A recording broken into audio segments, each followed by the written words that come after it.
माँ से मायका। सुषमा के 2 बच्चे थे, बेटी ईशा और बेटा यश। सुषमा ने कभी अपने बच्चों में अंतर नहीं किया। बेटी ईशा को हमेशा यश के बराबर ही प्यार और सम्मान देकर बड़ा किया। धीरे धीरे समय बीतने लगा और ईशा के बड़े भाई यश की शादी सुनहरे के साथ हो गई। यश की शादी के बाद, भाभी खाने में क्या बनाया है? ईशा, खाने में सरसों का साग बना है। मुझे नहीं खाना ये साग, मेरे लिए कुछ अच्छा सा बना कर दो ना। मम्मी आपको पता है ना मैं ये सब नहीं खा पाती हूँ। अरे बेटा सुनहरी, इसके लिए ना तू थोड़े से आलू के पराठे बना दे। ये बचपन से ही साग को देखकर मुंह बनाती है। खाने से पहले घर में कलेश करवाने का कोई फायदा नहीं। ठीक है मम्मी जी। मम्मी शाम को ना इडली सांभर बनाकर खिला दो, कितने दिन हो गए हैं। अरे बेटा, ये रोज रोज इडली सांभर बनाने के लिए मत कहा कर। दुनिया भर की मेहनत लगती है उसमें। सिंपल रोटी सब्जी खाकर नहीं रहा जाता क्या तुझसे? मम्मी बना दो ना प्लीज। अगर आपने नहीं बनाया तो मैं भी आज खाना नहीं खाऊंगी। अच्छा बाबा, बना दूंगी। 1 मिनट चैन से बैठने नहीं देती ये लड़की। अपने मन का कराए बिना चैन नहीं पड़ता इसको। अरे मम्मी जी, शादी से पहले ही लड़कियां ऐसे हक जताकर अपनी पसंद बता पाती है। शादी के बाद तो बस इच्छाएं अपने मन में ही रह जाती है। न मायके में अपने मन का कुछ कर पाती है, न ससुराल में। किसी गलतफहमी में मत रहना भाभी। मैं तो शादी के बाद भी आकर आप लोगों को ऐसे ही सताने वाली हूँ। मैं बाकी लड़कियों की तरह नहीं हूँ जो शादी के बाद अपने मायके को पराया कर दे। बिल्कुल ठीक कहा तुमने ईशा। मायका कभी पराया नहीं होता। बेटियों को तो हमेशा हक से अपने मायके आना चाहिए। कुछ समय बाद ईशा की भी शादी हो जाती है और वो शादी करके अपने ससुराल चली जाती है। शादी के बाद, ईशा बेटा, तेरे लिए आम का अचार बनाकर रखा है, ले जाना बेटा। अरे वाह मम्मी, आपको याद था मेरे लिए अचार बनाना। बेटी बस घर से विदा होती है, माँ के दिल से नहीं। माँ कभी अपने बच्चों को भूल सकती है क्या? शादी होने के बाद भी ईशा की माँ सुषमा कभी अचार, कभी पापड़, कभी उसकी पसंद की शॉल, तो कभी सूट देने के बहाने उसे मायके बुलाती रहती। ईशा भी माँ का एक फोन आते ही दौड़कर अपने मायके पहुंच जाती। लेकिन कहते हैं ना, होनी बड़ी बलवान होती है। ईशा की शादी को अभी 1 साल ही बीता था कि दिल का दौरा पड़ने के कारण सुषमा की मौत हो जाती है।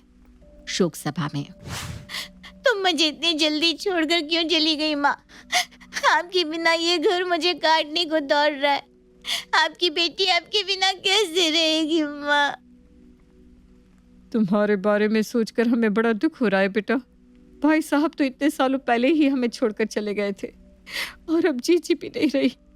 बेटी के लिए तो उसका मायका माँ से ही होता है। अब जब माँ ही नहीं रही तो कैसा मायका? भगवान की मर्जी के आगे किसी की नहीं चलती। तुम संभालो अपने आप को। चाची की बात सुनकर ईशा फूट फूट कर रोने लगती है। शादी के बाद ये समझ में आता है कि लड़की के लिए उसका मायका क्या होता है। लेकिन मेरे साथ भगवान इतना निर्दयी क्यों हो गया कि शादी होते ही मेरा मायका मुझसे छीन लिया। अपने दुख तकलीफ बांटने वाला मेरे पास कोई नहीं बचा। खैर, जाने वाले तो कभी लौट कर नहीं आते। धीरे धीरे ईशा भी माँ के गम को बुलाकर जीवन में आगे बढ़ने लगी थी। 1 साल बाद ईशा की सहेली मीनू कहती है, ईशा, गर्मियों की छुट्टियां आने वाली है। तू आएगी ना छुट्टियों में अपने मायके? सभी सहेलियां मिलेंगी, खूब मजे करेंगे। नहीं यार, तुझे तो पता ही है, अब मेरा मायका बस नाम का ही बचा है। पापा तो सालों पहले ही चले गए थे। बस माँ से ही मेरा मायका था। लेकिन भगवान ने मुझसे मेरी माँ भी छीन ली। मेरा तो मायका ही खत्म हो गया। ऐसा क्यों सोचती है ईशा? तेरे भाई भाभी तो है ना मायके में। माँ के जाने के बाद भाई भाभी से ही मायका होता है। गलत फहमी में है तू। मायका माँ से ही होता है। भाई भाभी आज तक किसी के हुए हैं जो इसके हो जाएंगे? भाई भाभी बहन को तभी तक पूछते हैं जब तक माँ बाप जिंदा होते हैं। माँ बाप के जाने के बाद उन्हें भी पूरी छूट मिल जाती है और फिर बहनें उनकी आंखों में खटकने लगती है। मैं समझ रही हूँ मीनू, तू क्या कहना चाह रही है। बस इसीलिए जब से माँ गई है मैंने मायके जाना ही बंद कर दिया है। वो कहते हैं ना, अपनी इज्जत अपने हाथ में होती है। इससे पहले कि भैया भाभी मुझे देखकर नजरें चुराएं, मैंने खुद ही मायके जाना बंद कर दिया। अरे क्यों किसी के ऊपर बोझ बनना? उनकी तो अपनी जिंदगी है। मैं क्यों उनकी लाइफ को डिस्टर्ब करने के लिए वहां जाऊं? तो क्या आंटी जी के जाने के बाद तेरी भाभी तुझसे पूछती भी नहीं है? ऐसी बात नहीं है यार, मैंने बताया ना, पिछले 2 साल में मैं इक्का दुक्का बार ही मायके गई हूँ। भाभी तो फ़ोन करके कहती रहती हैं, ईशा बहुत दिन हो गए, कब आओगी। लेकिन मैं खूब समझती हूँ, वो सब तो ऊपर के मन से कही बातें हैं। आखिर दुनिया को भी तो दिखाना पड़ता है ना कि सास के जाने के बाद हम अपनी ननद को कितना मान सम्मान दे रहे हैं। तेरे कहने का मतलब ये है कि ये सब जो तूने कहा वो तूने अपने मन से ही बना लिया। अरे अगर तेरी भाभी ने आज तक तुझसे कोई गलत बात की ही नहीं तो तू कैसे कह सकती है कि तेरे भाई भाभी तेरा सम्मान नहीं करेंगे? अरे कौन से जमाने में जी रही है शीला तू? तू क्या चाहती है कि मैं मायके जाकर अपनी बच्ची कुच्ची इज्जत और आत्मसम्मान भी खो दूं? समझदारी तो इसी में है ना कि मैं वहां ना जाकर सबका सम्मान बना रहने दूं। मन में खटास पड़ी, इससे अच्छा तो यही है कि मैं वहां ना जाऊं। बिल्कुल ठीक किया तूने ईशा। इस शीला को अभी पता नहीं है दुनियादारी किसे कहते हैं। फिर भी अगर शीला को यही लगता है ना कि वो सही है और हम गलत है तो ठीक है। तू ना शीला के कहने से अपने मायके ही चली जा। दूध का दूध और पानी का पानी हो जाएगा। तेरी जो भाभी तेरे आगे पीछे घुमा करती थी ना, उसके तेवर बदल जाएंगे।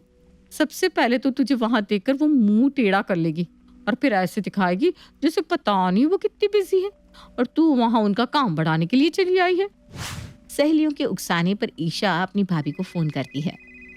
भाभी आप बार बार पूछती हो ना मैं घर कब आऊंगी, तो ठीक है, मैंने सोचा इस बार गर्मी की छुट्टियों में मैं घर आ जाती हूँ।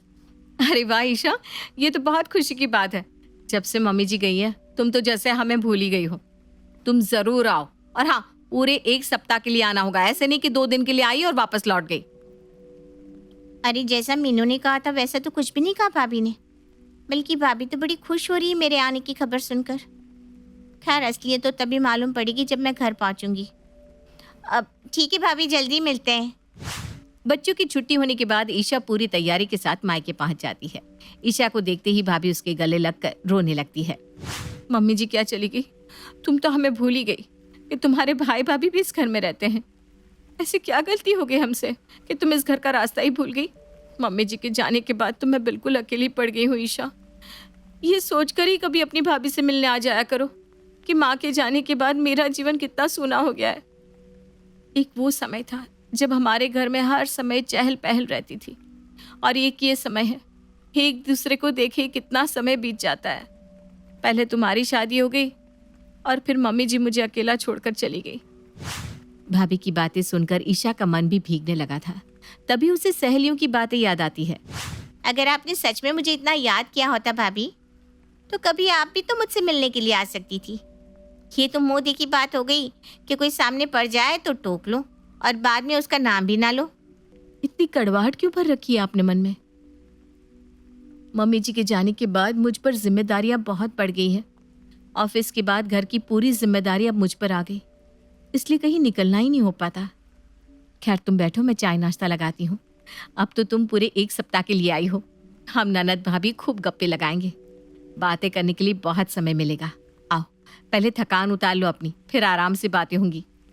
मुझे भाभी की बातों में सच्चाई दिखाई दे रही है। ऐसा लग रहा है कि सचमुच भाभी दिल से चाहती थी कि मैं उनसे मिलने आऊं।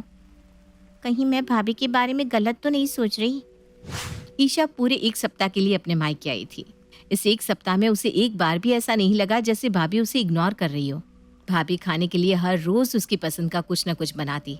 एक दिन, अरे भाभी अभी तो 5 ही बजे हैं, आज आप ऑफिस से जल्दी आ गई। हाँ ईशा, आज मैंने शॉर्ट लीव ली है। तुम 2 दिन बाद चली जाओगी, फिर कहाँ तुम्हारे साथ समय बिताने का मौका मिलेगा। मैंने सोचा आज जल्दी घर पहुंच जाती हूँ, हम दोनों आराम से चाय पीते हुए बातें करेंगे। ठीक कह रही हो भाभी, अब तो साथ बैठकर बातें किए हुए भी महीनों बीत जाते हैं। जिंदगी कितनी बदल गई ना। दोनों ननद भाभी एक दूसरे के साथ अच्छा समय बिताती हैं और ढेरों बातें करती हैं। अच्छा बताओ, आज क्या खाओगी? कुछ भी बना लो भाभी, क्या फर्क पड़ता है? अरे बताओ ना, फर्क क्यों नहीं पड़ता? बिल्कुल फर्क पड़ता है। अच्छा, तुम्हारी पसंद की इडली सांभर बना दूं? क्या भाभी, इडली सांभर? उसे बनाने में बहुत समय लगता है, रहने दो, मैं आपको परेशान करना नहीं चाहती। अच्छा जी, अब तुम्हारे लिए इडली सांभर बनाने में मुझे थकान होने लगी है? भूल गई जब मेरी नई नई शादी हुई थी तो तुम हर चौथे दिन सांभर खाने की जिद पकड़ लेती थी। मैं चाहे जितना न नुकुर करूं, तुम अपनी जिद मनवा कर ही छोड़ती थी, और मम्मी जी भी तुम्हारी साइड लेती थी। याद है भाभी, सब याद है। तब की बात कुछ और थी, अब की बात कुछ और है। तब तो मैं अपनी बात मनवाने के लिए लड़ जाती थी, लेकिन अब तो ऐसा नहीं हो सकता। ईशा, बेटियां लड़ती झगड़ती हंसती मुस्कुराती ही अच्छी लगती हैं। जब वो चुप हो जाती है ना, तो उनकी चुप्पी बड़ी दुखती है, पूरा घर सूना कर जाती है। भाभी की बात सुनकर ईशा वहां से उठकर दूसरे कमरे में चली जाती है। धीरे धीरे 1 सप्ताह का समय बीत गया था और ईशा अपने ससुराल लौट आई थी। मुझे लगता है मैंने भैया भाभी के बारे में कुछ ज़्यादा ही गलत सोच लिया। बिना सोचे समझे मैंने पता नहीं क्या क्या कहानी बना ली, जबकि भाभी ने तो मेरा इतना ख्याल रखा कि सच बताऊं तो इतना ख्याल माँ भी नहीं रख सकती थी। माँ की जगह तो कोई नहीं ले सकता, लेकिन फिर भी भाभी ने अपनी तरफ से कोई कसर नहीं छोड़ी माँ की तरह मुझे लाड प्यार देने में। बस फंस गई ना तू भाभी की चिकनी चुपड़ी बातों में। अरे बहुत सीधी है तू, और तेरी भाभी तेरे इसी सीधेपन का फायदा उठा रही है। मैं कुछ समझी नहीं यार, भाभी ने मेरे साथ ऐसी क्या चालाकी की जो मैं नहीं समझ पाई। अच्छा तू ये बता, अंकल आंटी के पास लगभग कितनी प्रॉपर्टी थी? इस घर के अलावा गांव में थोड़ी ज़मीन है, पापा की दुकान है जिसे भैया चला रहे हैं। तू इतनी प्रॉपर्टी को थोड़ा समझ रही है क्या? सब मिलाकर करोड़ों की संपत्ति थी आंटी के पास। तुझे पता है आंटी के जाने के बाद कानूनन इस प्रॉपर्टी पर किसका अधिकार हुआ? किसका? सरकारी कानून देखा जाए तो उस करोड़ों की प्रॉपर्टी की आधी हिस्सेदार तू भी है। वो घर उतना ही तेरा है जितना तेरे भाई भाभी का। लेकिन तू बता, साल में आखिर कितने दिन तू उस मकान में रहने के लिए जाती है? नहीं जाती ना। बस यही कारण है कि तेरी भाभी के मुंह से तुझे देखकर फूल झड़ रहे थे, वरना आज के जमाने में भाभी ननद से सीधे मुंह बात करने को तैयार नहीं है। और तू कह रही है कि तेरी भाभी ने तुझे माँ की कमी महसूस नहीं होने दी। मतलब क्या है तेरा, साफ साफ बताना। अरे मेरी भोली भाली ईशा रानी, तेरी भाभी को पता है कि उस करोड़ों की प्रॉपर्टी पर आधी हिस्सेदारी तेरी भी है, और अगर तूने अपना हिस्सा मांग लिया तो उनके हाथ से करोड़ों का माल निकल जाएगा। बस इसीलिए भाभी तेरी आओ भगत कर रही है, ताकि तू उनसे खुश रहे और प्रॉपर्टी लेने का ख्याल कभी तेरे मन में ना आए। इस तरह से तो मैंने कभी सोचा ही नहीं। अगर भाभी वाकई प्यार का दिखावा कर रही हैं, तो ऐसा क्या किया जाए कि उनकी सच्चाई सबके सामने खुल जाए। एक आइडिया है।